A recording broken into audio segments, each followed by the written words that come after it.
I hope this is not going to be the new release schedule for My Hero Academia and One Piece. Because I don't feel like making videos on a Monday. Not because Mondays is a sucking day to make a video. It's just I'm extremely tired at Mondays, except if they are, Mondays where I can be all day at home.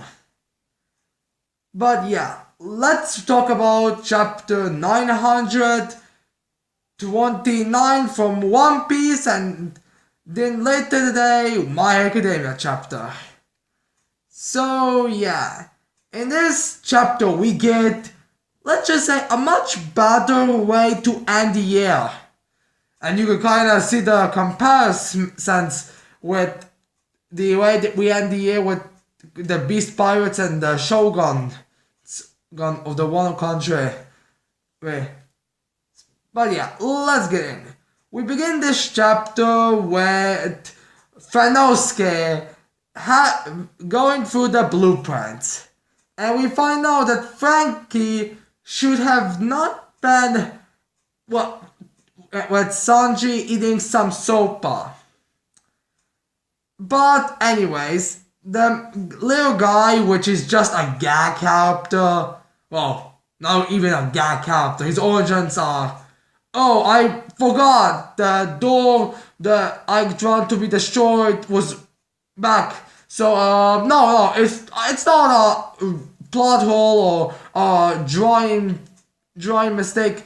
It's actually this character. So yeah, this gag character who has, I believe, appeared besides the incident in the bar, which is the reason he exists, and one time in the Drum Island.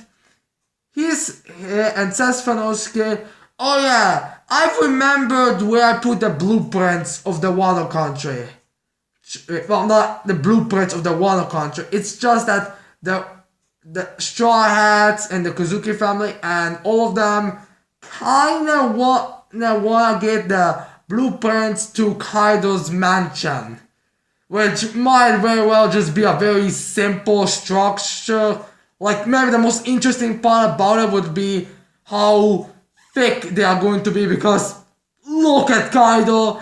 I mean, even if you don't take into consideration that he's a dragon, or the hybrid form of Kaido.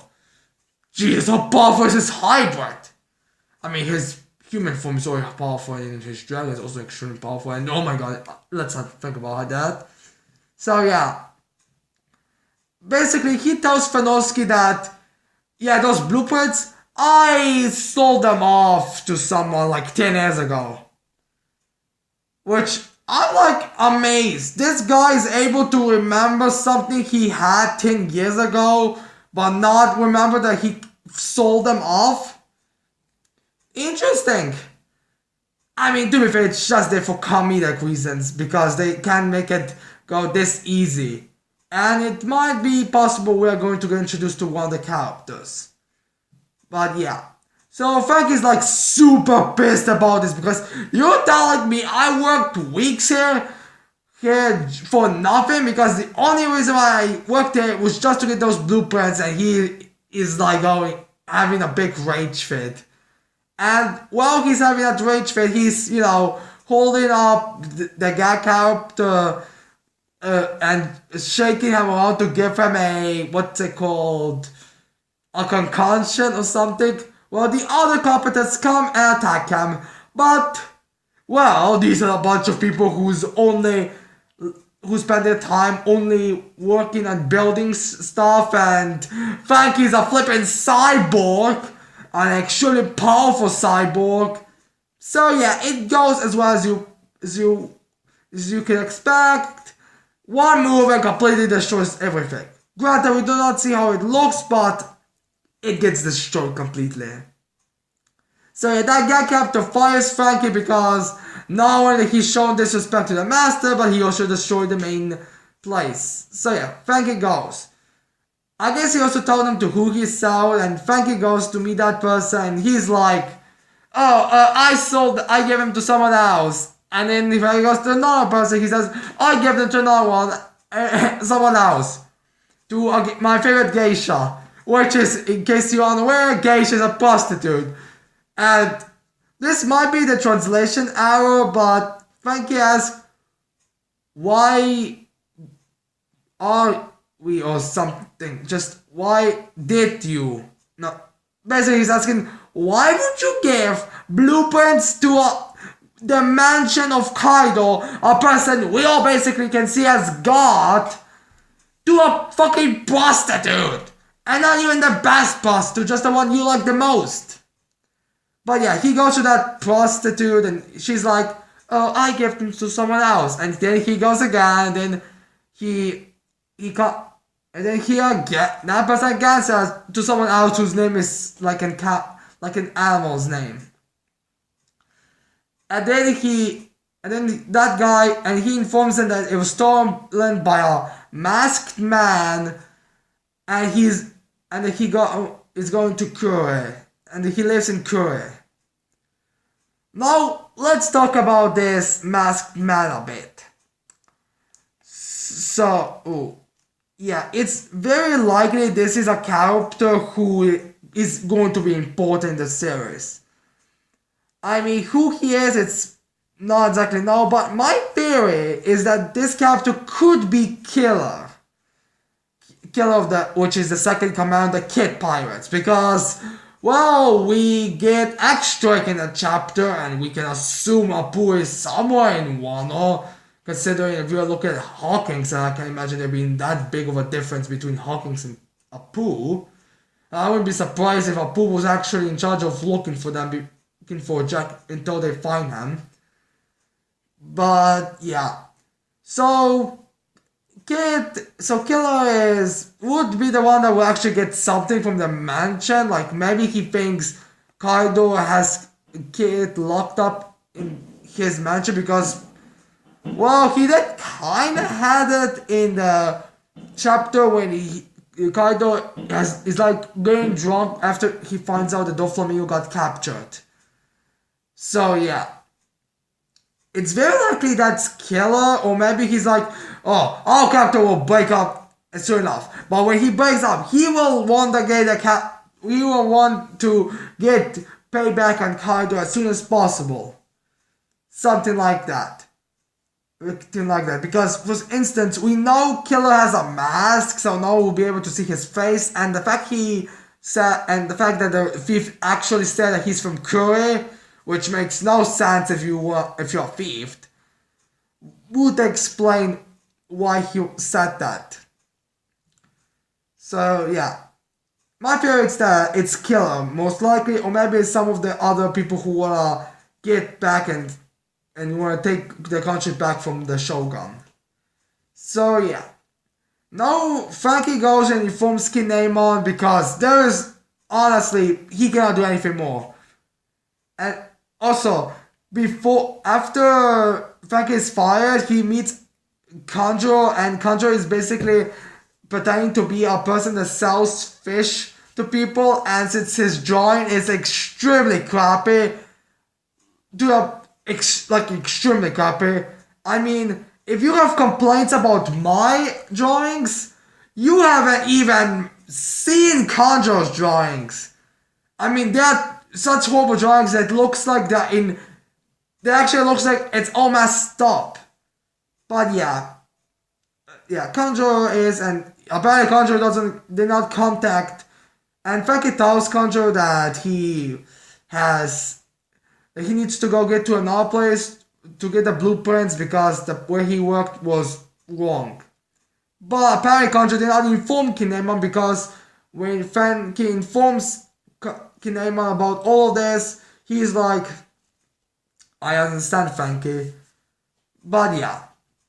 So Kinemon basically says, go into one, I don't exactly can remember the name of a village or place, but he says go there and go help. I'm assuming that he needs to go there and assemble the people of the resistance. So most likely he was going to walk around town use his cyborg vision or something like that to see to not sus- to see who has the crescent moon on their ankles, so he can so he can give them the list. But yeah, then we cut to the what Minx and Kinemons are doing. So we found out that the Minx have actually been stealing food and weapons, which that's how it explains how Usa can have them and sell them, and they bring them to Kinemon and Duke Darkstorm. After that, what's do you guys hear this? Sounds like someone shooting something outside. Who matters? It's probably nothing. Maybe it's a giant. Or maybe it's a giant dinosaur. Who cares? If there's an army of dinosaurs, apparently that's a good thing. You understand the end of the chapter. But yeah. Yeah.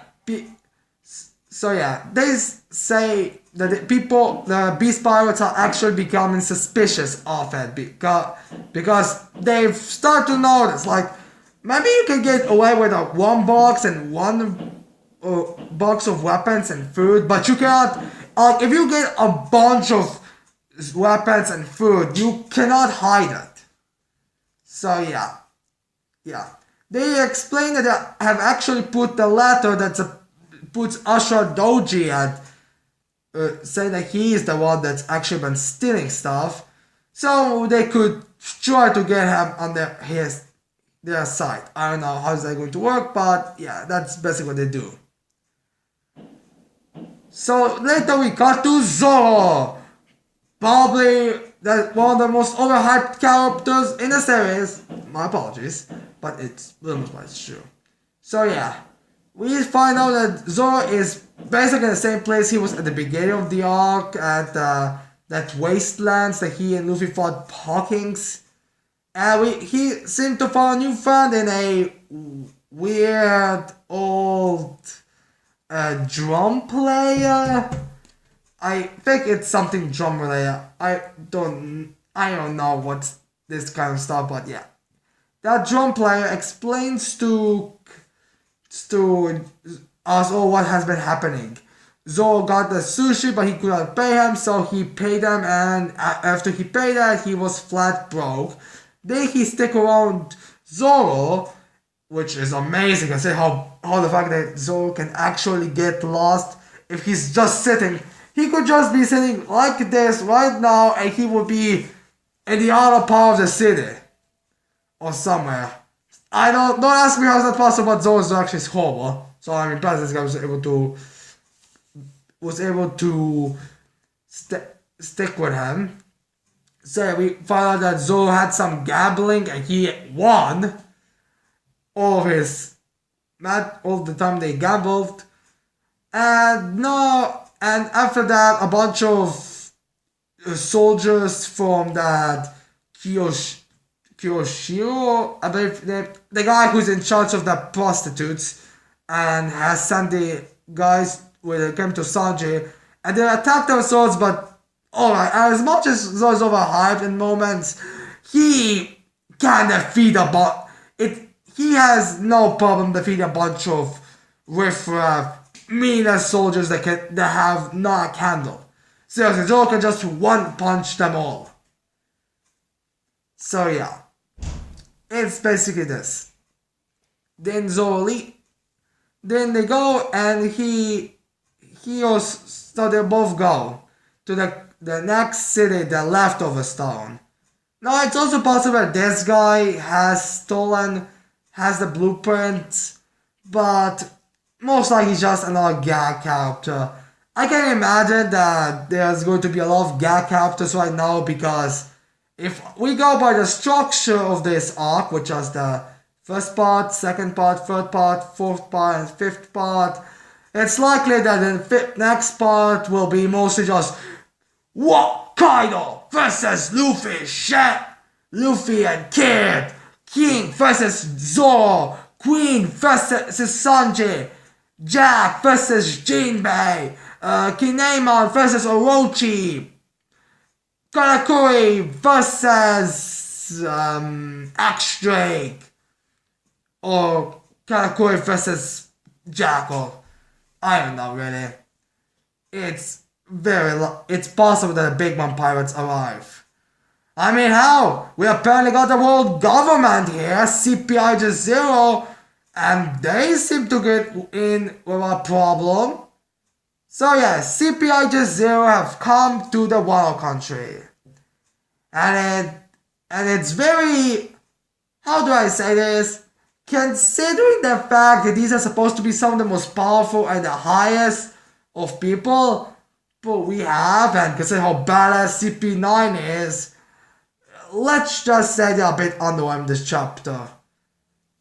But yeah, we have two guys we've seen already at the end of Dressrosa, and another guy who seemed to have a different type of a mask because he had to hold his mask in this way to hide it. I mean, you know that way how in movies where there are these rich and powerful women where they have those binoculars to see closer. It's that kind of a mask. So yeah. They go there and Shogun's like, now you guys are in very bad situations because first time you had Doflamingo who can use it, but no, you don't have him. So you need to come face to face with me, you dumbasses. And unlike Doflamingo, there is no reason to keep you guys alive. He doesn't say that to the Shogun, but it's basically like that. And Shogun's like, the only thing I really need is power. Even more power than I already have. And he says, give me Dr. Vegapunk. Which, in case you're not aware, Dr. Vegapunk is quite possibly the smartest flipping person in the entire One Piece story. And he can build whatever the fuck he wants. In fact, he is the type of character that everyone's like, why doesn't he build a flying machine? Why doesn't Dr. Vegapunk build a flying machine? I mean, this idiot was able to build that and he did not.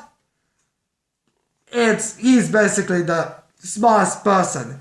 So CPI is like, what? We cannot do that. And he just shoots. No, he says it's impossible. Shogun just shoots one of them, and it's because the CPI just zero has Takai, which is iron body. It just throws his head away. He just boom. Basically like those balloons. You know, those that you can punch but they'll always come back. So yeah, that's basically what happens. And then he says, I'm not scared of you celestial dragons, all of you marines, all of your warlords. Because remember, the rest of the world is, if they see a celestial dragon coming, they're like, long live celestial dragons and long live celestial dragons. Just bow before them and praise them. And they are still and if they get killed or they get something happen to them, they cannot do anything about that. But Shogun, this guy's like, whatever, celestial dragons, suck my dick. I mean, he just doesn't care because he's like, yeah, you guys have marines and the warlords. Well, guess what? I have Kaido-sama at my back, which does kind of seem like Kaido isn't the one in charge of Wano, but maybe Kaido is like, you know what, Shogun? I will for the most part be the power, the head, and all that, but let's not get over our head. Remember, I may do things for you, but I am the truth. But if you do anything I dislike, you are that. Maybe it's something like that. But yeah. So after that, the Shogun, well, we don't exactly know if it's immediately after that. Maybe there's some time skip, some kind of time jump, but yeah. The Shogun is going to have a big banquet because in a week where there's going to be a fire festival. And we see him.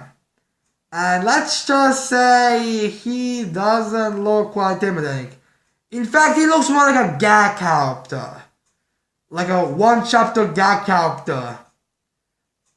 Like in a filler one episode gag character. As stupid as fucking possible. Like a giant head, a bunch of teeth randomly made, and with a Kimura on one side, a crown on the other side, I'm the Shogun, bitch! But granted, he might still be a badass character. Like, maybe the joke with him is that even though he acts, he pretty much seems like this guy who you'll be like, yeah, sure, you're in charge, even though we can all kill you with a bow touch struggle. He actually is extremely powerful. But yeah. We have a face-up. So yeah. He's like, they bring him food, he's like, nah, I don't want it. This I want. For the food I don't want outside, and because people are starving to the point they actually would actually consider, and possibly do, kill the child and strangle themselves. I'm not joking. That seriously happens. So yeah.